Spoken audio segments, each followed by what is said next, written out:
जनता ने तो नहीं बनाई थी, लेकिन खरीद फरोख्त करके सरकार ने बना ली थी भाजपा के लोगों ने। मैं भाजपा में ही था उस समय जब उन्होंने सरकार खरीदी, परंतु मुझे ये चीज़ रास नहीं आई, तो मैंने ये उनकी सिद्धांतहीनता के कारण मैंने पार्टी छोड़ दी।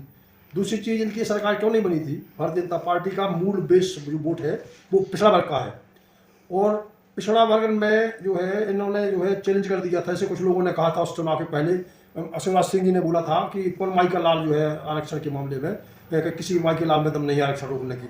तो उसमें सवर्ण लोगों ने धमकी दी, उनको डराया धमकाया, वो अपने मूल उद्देश्य से भटक के, और उन लोगों ने टिकटें सामान्य वर्ग के लोगों को अधिक दे दी और पिछड़ा वर्ग के लोगों को टिकटें काट दी, इसलिए वो चुनाव हार गए थे। वर्तमान विधायक जो है अपने राजेश शुक्ला जी, माननीय राजेश शुक्ला जी पहले मूलतः कांग्रेस के व्यक्ति थे, वो कांग्रेस से चुनाव हारते गए। इसके बाद कांग्रेस ने टिकट नहीं दिया तो वो समाजवादी पार्टी से चुनाव जो है लड़ गए, और सहानुभूति से विरोध होकर के उन्होंने चुनाव जीत लिया। इसके बाद अब वो उसमें पहले कांग्रेस में थे, फिर वो सपा में आए, अब भाजपा में चले गए। अब यदि भाजपा टिकट नहीं दे तो हो सकता है बसपा में चले जाओ, और कहीं भी चले जाओ। तो उनका ये कहने का मतलब है कि उन्हें कोई न जनता से उनका कोई सरोकार है, न उनका क्षेत्र से कोई सरोकार है। उनका सरोकार केवल अपनी विधायक बनने के लिए उनका सरोकार है। मैं अभी सपा में काम कर रहा हूँ, अखिलेश यादव हमारे नेता हैं, वो समाजवादी पार्टी के पिछड़ा वर्ग के नेता है, और भारतीय जनता पार्टी इसीलिए मैंने छोड़ी कि उसमें तो खरीद फरोख्त करने लगे लोग, दूसरा इसमें भ्रष्टाचार बहुत ज़्यादा पैदा कर दिया लोगों ने, तीसरी चीज़ इसमें पिछड़ा वर्ग का जो है प्रतिनिधित्व कम कर दिया।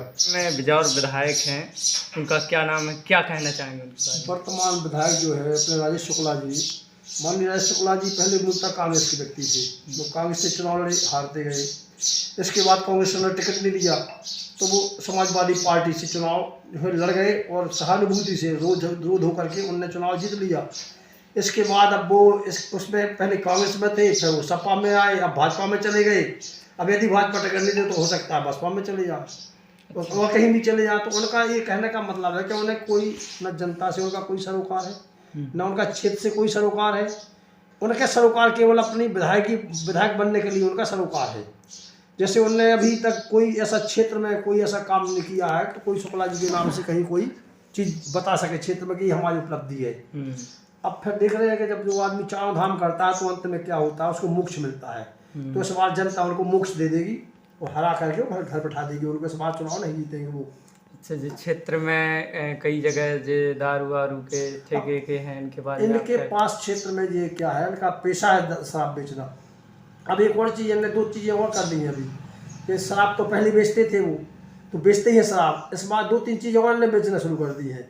इनने जैसे वो बजरू बेचना शुरू कर दी है अपने लोगों से, जो उनके संपर्क के लोगों से रेत बिकवाते हैं, रेत में शामिल है।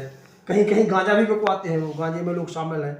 कई लोग उनके सब जो संपर्क में लोग हैं, कई लोग गांजा भी बेचते हैं, ऐसा पता चल रहा है सुनने में। जब कहीं पुलिस को पकड़ती है तो उन्हें बोलती है कि साहब विधायक जी के आदमी है, तब कहीं पता चलता है कि विधायक जी के आदमी गांजा भी बेचते हैं। तो दो तीन नए धंधे भी उनके शुरू हो गए हैं। अच्छा जी, ये विधायक जी ने अभी एक बयान में कहा भी था कि हमने दारू शराब बंद करवा दी, तो इस बारे में आप क्या कहेंगे? शराब तो बिक रही है, बंद कहाँ करवा दी उन्होंने शराब? तो उन्होंने तो कहा था। नहीं, उनने इसलिए बोला था कि अब चूंकि उनने एक पब्लिकली बहुत खराब चीज़ होती है तो अब वो उसको पर्दा डालना चाहते हैं उस पर। अभी उन्हीं के कारण किसी ने दुकानें नहीं ली सटेगी, उनके क्षेत्र में दुकानें नहीं ले पाते हैं लोग। भाई वो अपना उनके हिसाब से अपना करेंगे। अभी जो ठेके अभी पड़े हैं जो दुकानों के टेंडर वगैरह, तो उसमें शायद न बाजार की दुकान ली किसी ने, न किशनगढ़ की दुकान ली पहली बार में, न सटे की दुकान ली, जो उनके क्षेत्र में मुख्य दुकान है ये। तो ये इनके कार्ड ही नहीं ले पाए, अब उनसे साँठ गांठ करके कोई लेगा या वो किसी को दिलवाएंगे वो अपने हिसाब से। उनका जो है धंधा बराबर चल रहा है शराब का, उसमें कहीं कोई कमी नहीं है। वो कहने के लिए कुछ भी कहते रहे। और विधानसभा में कई जगह विरोध भी चल रहे हैं उनके खिलाफ, तो उस बारे में आप क्या? विधानसभा में तो स्वाभाविक बात है, देखिए उन्होंने जब कुछ काम नहीं किया तो स्वाभाविक बात है। दूसरी चीज़, उन्होंने पार्टी बदली, जो पार्टी के उनके लोग थे वो उनका विरोध कर रहे हैं। जो वोट उन्हें मिले थे अब वो वोट नहीं मिलेंगे। भारतीय जनता पार्टी का विरोध है तो विरोध भारतीय जनता पार्टी से लड़ेंगे। तो स्वाभाविक बात है कि जो उनके जिन लोगों ने वोट दिए थे, क्योंकि भाजपा के विरोध में वोट दिए थे, जिन लोगों ने उन्हें पिछली बार वोट दिए थे वो भाजपा के विरोध में वोट दिए थे, तो अब वो सारे वोट 67,000 वोट जो उन्हें प्राप्त हुए थे वो नहीं प्राप्त होंगे। 2023 में आपकी क्या दावेदारी रहेगी? 2023 में देखिए, कोई भी चुनाव आता है, ये पर्व होता है प्रजातंत्र का जी। प्रजातंत्र के पर्व में सबको प्रजातंत्र का पर्व मनाना चाहिए जी। और सबको प्रयास करना चाहिए कि अच्छे से अच्छे लोग चुनाव में जो है सामने आए प्रत्याशी के रूप में, और फिर पब्लिक का कर्तव्य है कि उन्हें उन प्रत्याशियों में से अच्छा प्रत्याशी विधानसभा चुन के भेजने चाहिए अपना प्रतिनिधि। अच्छा जी, वो आपके किस पार्टी से अब आ मैं रहे हैं? जो है जैसे अभी जो सरकार बीजेपी की चल रही है और पहले भी बीजेपी की सरकार थी, अब इस बार भी इनने सरकार जो है जनता ने तो नहीं बनाई थी, लेकिन खरीद फरोख्त करके सरकार ने बना ली थी भाजपा के लोगों ने। मैं भाजपा में ही था उस समय जब इन्होंने सरकार खरीदी, परंतु मुझे ये चीज़ आस नहीं आई, तो मैंने ये उनकी सिद्धांतहीनता के कारण मैंने पार्टी छोड़ दी। दूसरी चीज़, इनकी सरकार क्यों नहीं बनी थी, भारतीय जनता पार्टी का मूल बेस जो वोट है वो पिछड़ा वर्ग का है, और पिछड़ा वर्ग में जो है इन्होंने जो है चैलेंज कर दिया था। जैसे कुछ लोगों ने कहा था उस चुनाव के पहले, शिवराज सिंह जी ने बोला था कि कौन माई का लाल जो है आरक्षण के मामले में, कि किसी माई के लाल में दम नहीं है आरक्षण रोकने की। तो उसमें सवर्ण लोगों ने धमकी दी, उनको डराया धमकाया, वो अपने मूल उद्देश्य से भटक के और उन लोगों ने टिकटें सामान्य वर्ग के लोगों को अधिक दे दी और पिछड़ा वर्ग के लोगों को टिकटें काट दी, इसलिए वो चुनाव हार गए थे। इस बार भी वो पिछड़ा वर्ग को यदि नजरअंदाज करेंगे तो ये सरकार जो है दूसरों की बनेगी, दूसरों के सपोर्ट में बनेगी, और जो है भारतीय जनता पार्टी सरकार गंवा सकती है। मैं अभी सपा में काम कर रहा हूँ, अखिलेश यादव हमारे नेता हैं, वो समाजवादी पार्टी के पिछड़ा वर्ग के नेता हैं, और भारतीय जनता पार्टी इसीलिए मैंने छोड़ी कि इसमें तो खरीद फरोख्त करने लगे लोग, दूसरा इसमें भ्रष्टाचार बहुत ज़्यादा पैदा कर दिया लोगों ने, तीसरी चीज़ इसमें पिछड़ा वर्ग का जो है प्रतिनिधित्व कम कर दिया। जैसे कि हम बताएं पिछड़ा वर्ग के कारण ही सरकार गंवा बैठे थे, और यदि इस बार ही गलती करेंगे, पिछड़ा वर्ग को अनदेखा करेंगे तो इसका भी खामियाजा भुगतेंगे। कौन सी विधानसभा की आप तैयारी कर रहे हैं? मैं बिहार विधानसभा से तैयारी कर रहा हूँ, और यदि पार्टी ने मुझे टिकट दिया तो मैं बिहार विधानसभा से चुनाव लड़ूंगा।